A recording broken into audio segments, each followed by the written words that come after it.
Hello and welcome to another edition of Yorkshire Kris Weekly Exotic Gardening. Well, the weather's definitely autumnal. We've had lots of rain, we've had lots of sunshine, a few cold mornings, but we've had lots of glorious sunshine as well. Today is an absolutely beautiful day in Yorkshire. The soil's still warm, so I'll be still planting out plants in this episode, and also turning my attention to getting some plants ready for winter as well. So here's what's coming up in today's episode. We're planting a Gunnera in the garden and an umbrella tree behind it, and digging up some Colocasias, and also looking what looks good in the garden.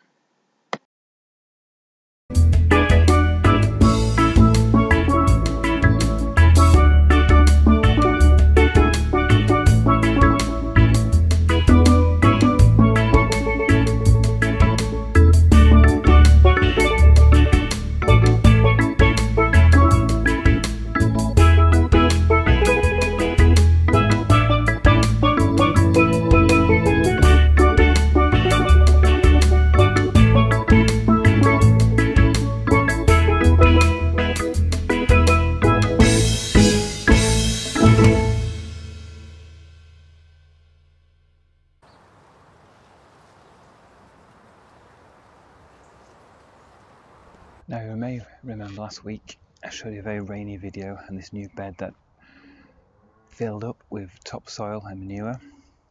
Already in just the last few days I've already had moles move in and do a bit of disruption to the soil with some mole hills and channels.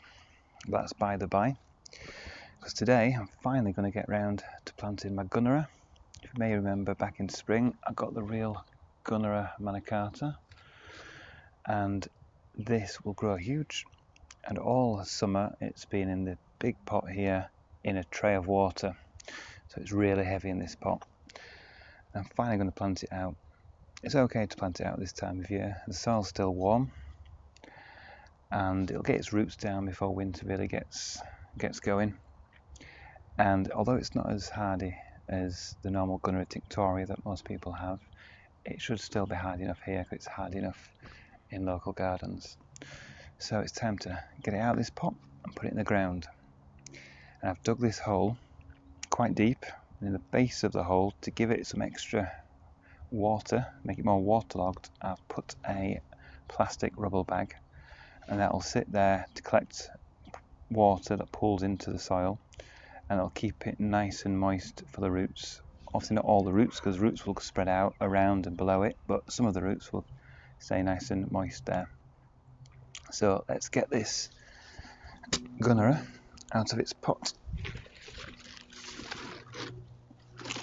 It's a nice plant, nice strong healthy leaves. Like I said, very heavy. Let's see how easy it comes out.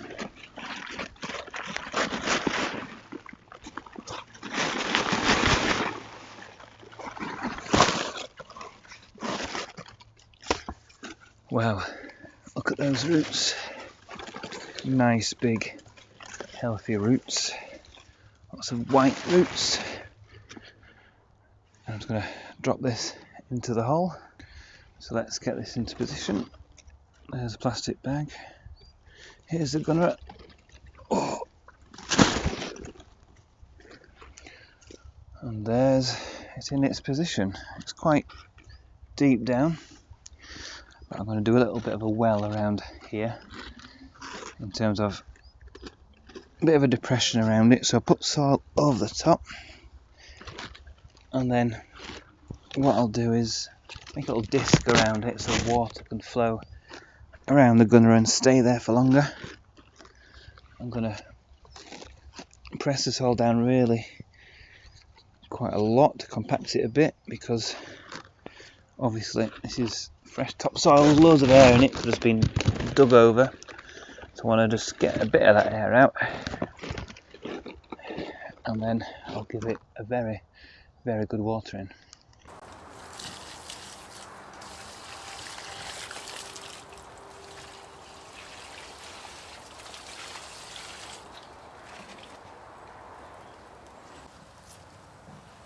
And there you can see the little well around the Gunnera, which just stores the water there a little bit further.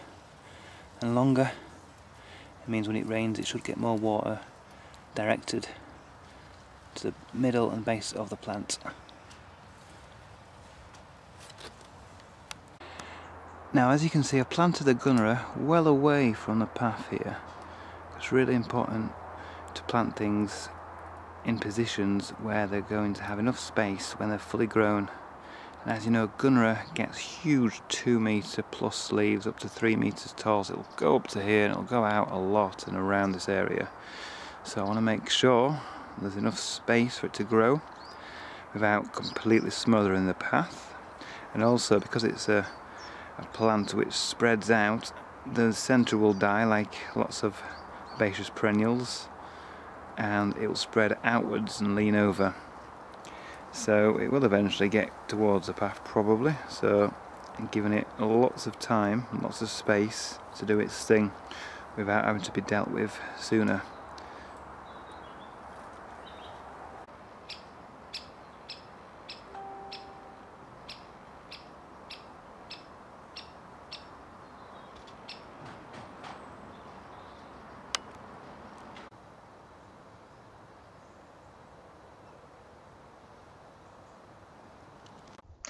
Now here we have the hardy umbrella tree.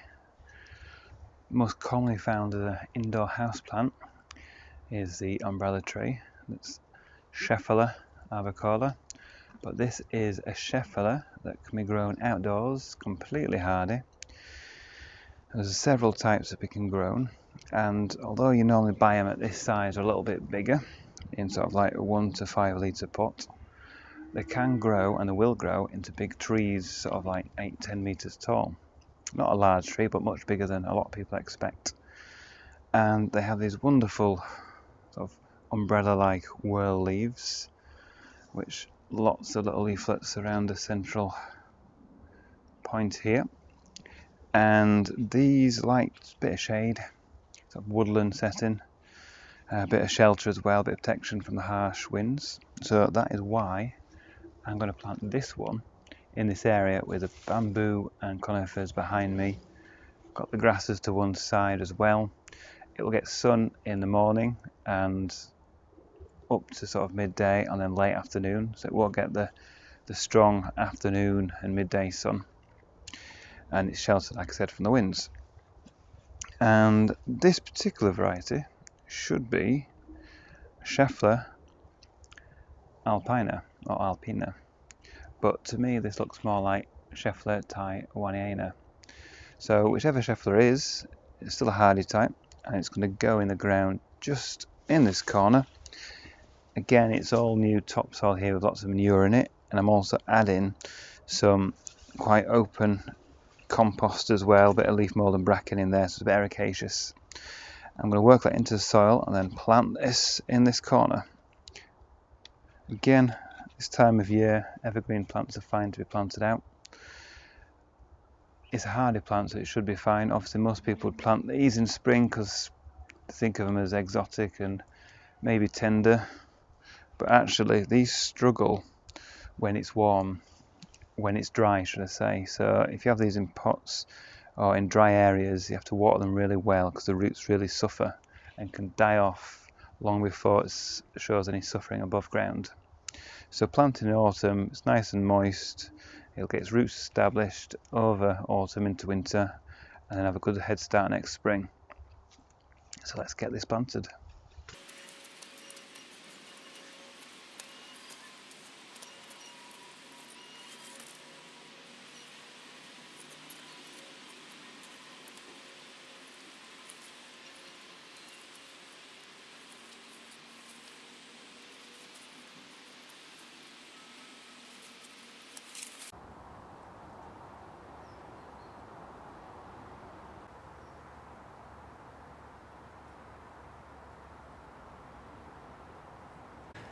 Just want to show you my favourite area of the garden right now.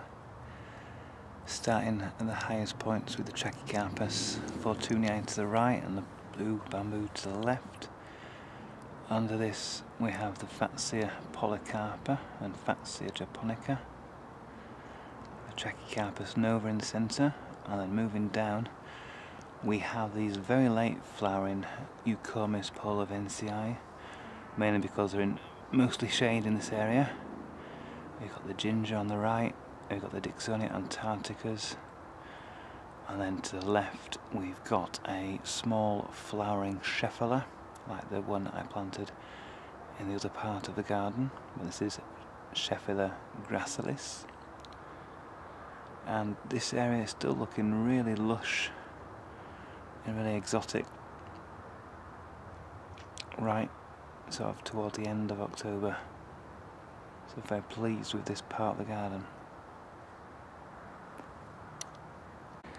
Now here's a Colocasia that I could probably leave in the ground and just mulch, and that's Colocasia Mammoth.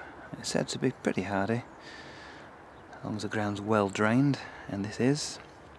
But as I only have one plant, I'm not going to risk it this year, so I'm going to lift this and dry it off and store it that way over winter. As you can see, there's some little pups around it, smaller plants, so I might keep those going because they're pretty small to dry off. But the main plant I'm going to dig up now and dry it off.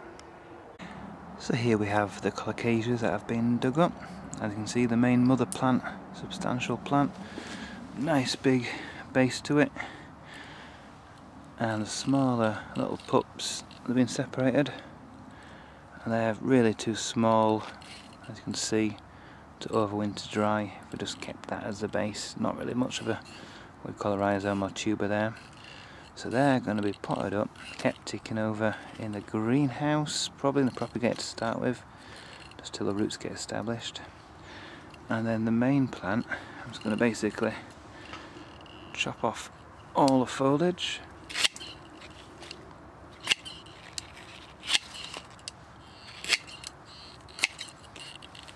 I'm just going to leave it as it is, maybe wash off a bit more of the compost. There's the old main tuber there, with the new tuber forming at the top, and some sort of mini runners coming out the side. That's going to be dried off and left in the greenhouse.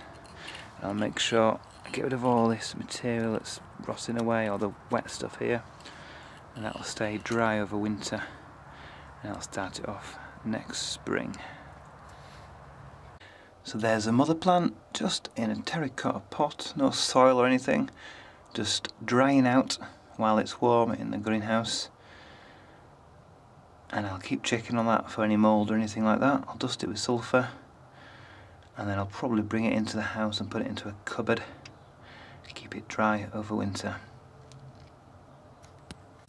And the smaller pups have been potted into very small pots with compost and perlite for good aeration and drainage, and they will stay in the propagator for a while, and then I'll bring them out and put them onto the greenhouse staging once the roots have established and kept at about 10 degrees.